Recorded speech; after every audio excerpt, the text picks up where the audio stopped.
He play well today. I goes to school early and I carries my football kit with me. Did that sound right? Do you want your sentences to fit into your language as snugly as the pieces of this puzzle?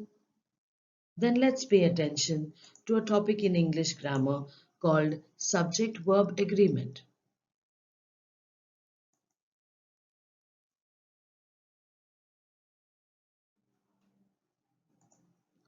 What is a subject? Virat. Now we are speaking about Virat in the sentence, so he becomes the subject.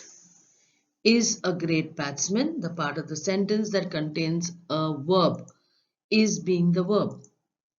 Similarly, Messi shot a fabulous goal. So Messi is the subject here and shot is the verb.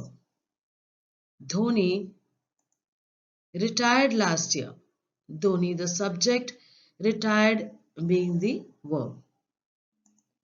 The group of boys, we're speaking about the group of boys, hence they are the subject, were very noisy. Were noisy is the verb.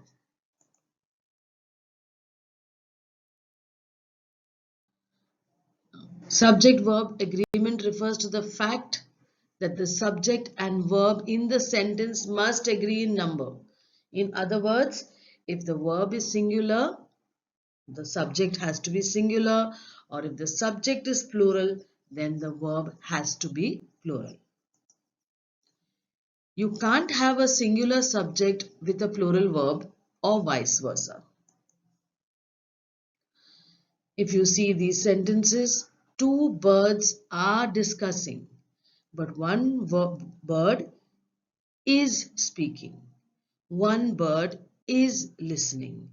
So when I have two birds that the subject is plural, then the verb is also plural.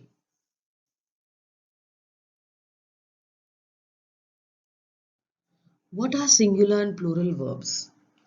Now, nouns and verbs form plurals in opposite ways. Nouns add an S to the singular form and verbs remove the S from the singular form. We'll see in these examples.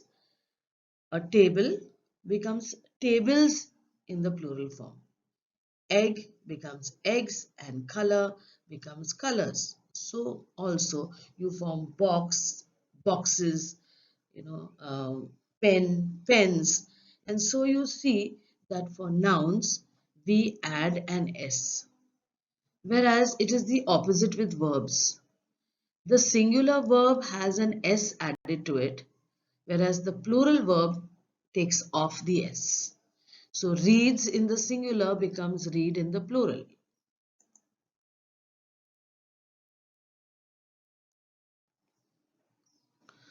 Writing today, emails, articles, etc. become common in every sector of work.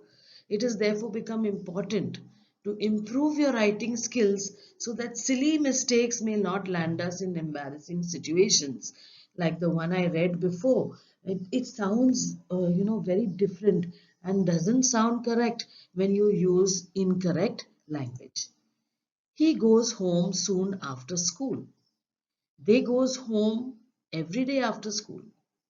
I'm sure you realize which is the right and wrong one, and this is definitely wrong because we are talking about many people going home after school, and goes is not the correct verb. Whereas this one, he goes home soon after school, is the correct sentence.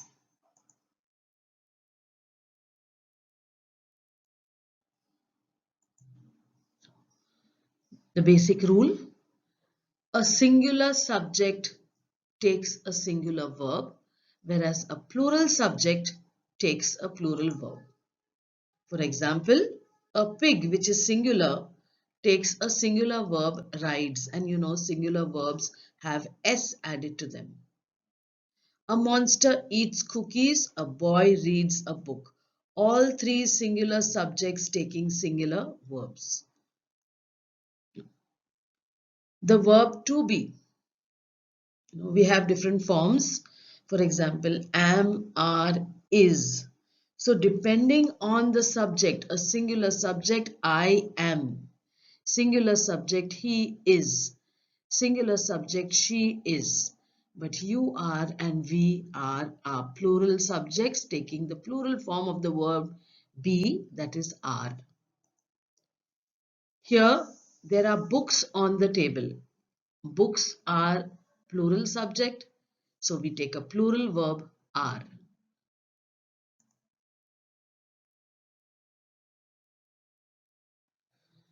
Two singular subjects connected by or neither nor, require a singular verb. For example, my aunt or uncle is arriving by train today. Now, either the aunt or the uncle, they are not two people, either one of them. Therefore, we take the singular verb. Similarly, neither Carl nor Carmen, it's either one of them. So we take the singular verb is. Either cricket or football is live on TV today. Either one of them. So we take the singular verb again is.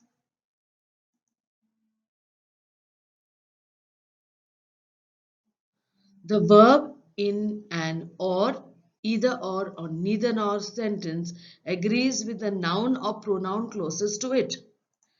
Let us see in an example. Neither the plates nor the serving bowl goes on that shelf. So we are saying that neither the plates, which is the plural, or the serving bowl. So there are two things there divided by neither nor. So we take the closest thing to the verb, and the closest thing is serving bowl. It is in the singular. So the verb is a singular verb goes. Whereas in the next sentence, it is the opposite. The singular bowl is the comes first, and plates, which is in the plural, comes later. So the verb agrees with the plural, and therefore it takes away the es and becomes the plural verb.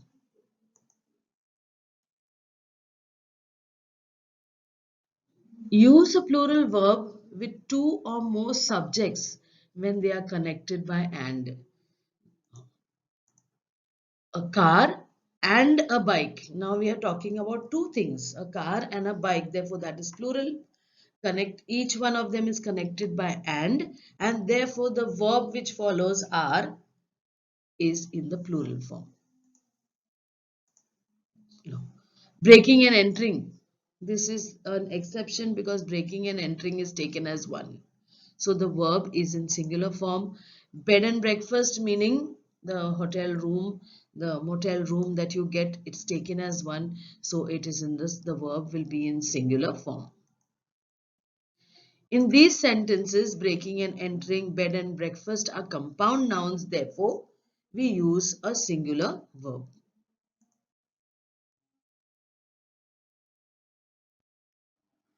Another rule, sometimes the subject is separated from the verb by words such as along with, as well as, besides, not, etc. These words and phrases, that along with, as well as, they are not part of the subject. So they have to be ignored and use a singular verb when the subject is singular. For example, the politician along with his newsman. Now, along with the newsman has to be ignored because it's beginning with along with.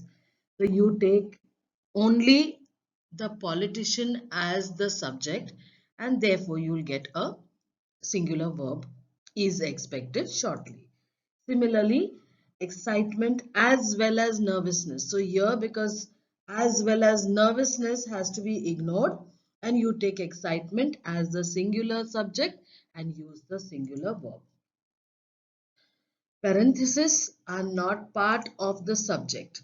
That means words in brackets. They are not, again, they are not to be considered, they are to be ignored. So then Joe, a singular person, was always welcome.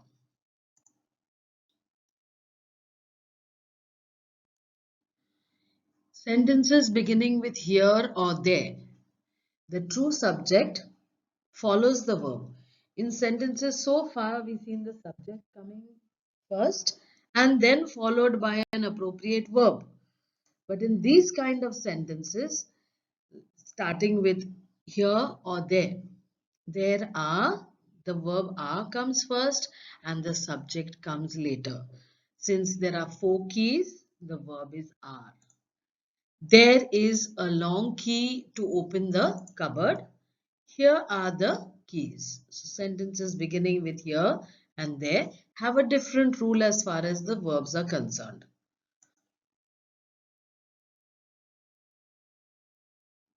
Use a singular verb with distances, periods of time, sums of money, etc. when these are considered as a unit. For example, 3 miles is too far to walk. Now 3 miles should not be considered as 1 plus 1 plus 1 mile. It should be considered as one unit. And then the verb is a singular verb. 5 years is the maximum sentence, is not 5 years are the maximum sentence, will be wrong. 10,000 rupees is a high price to pay, but $10, that means separate $10 bills were scattered on the floor. So now you cannot count them as one unit. So then you use the plural verb.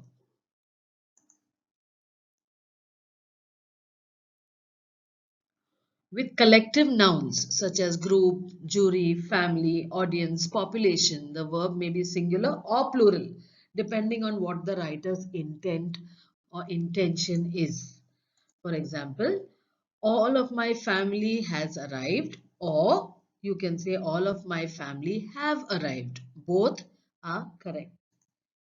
Most of the team is here, or most of the team are here. A third of the population was opposed, or it could be a third of the population were opposed to the new law.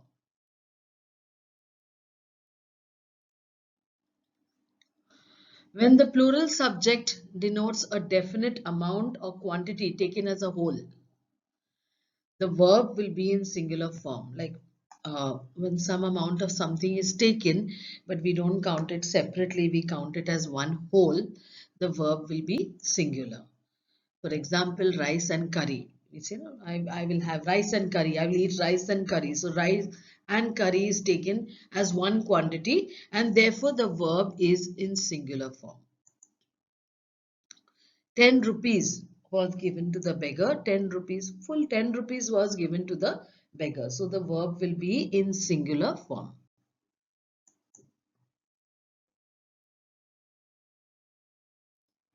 If one of the words each, every or no comes before the subject, then the verb is singular. For example, no one is allowed. Okay, though no one could be one person or many people, when the sentence starts with each, every or no, then the verb is a singular verb. Every boy and girl was supposed to submit their assignments. So remember, each, every or no, when these are used in a sentence, then you take a singular verb.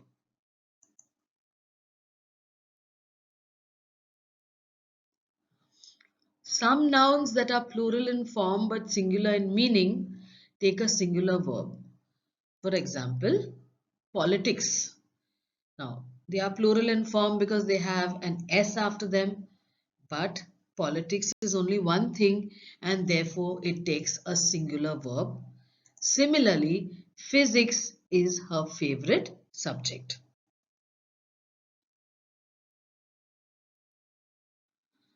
Nouns which have two parts such as spectacles, scissors or pants, they require plural verbs, but when regarded as a pair, a singular verb is used.